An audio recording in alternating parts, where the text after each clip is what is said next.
Welcome to Solvetic, your channel to always learn technology easily. Below in the description, you will find useful links we used in this video.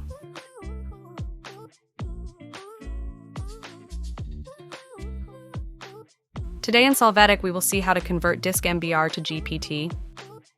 Open Disk Management from the Start menu.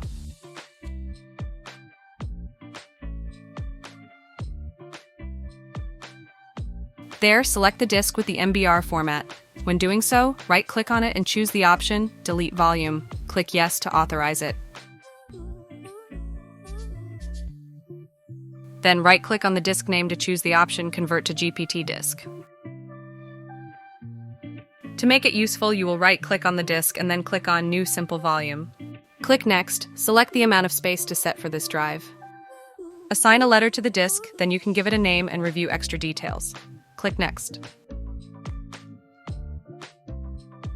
To complete the process, click Finish.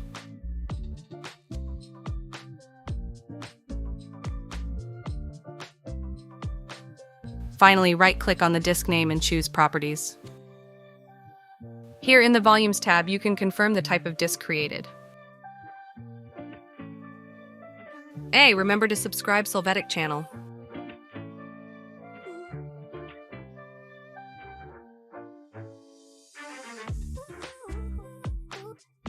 We hope it has been helpful for you. Here are links to watch more videos of your interest and subscribe to the Solvetic channel. Thank you.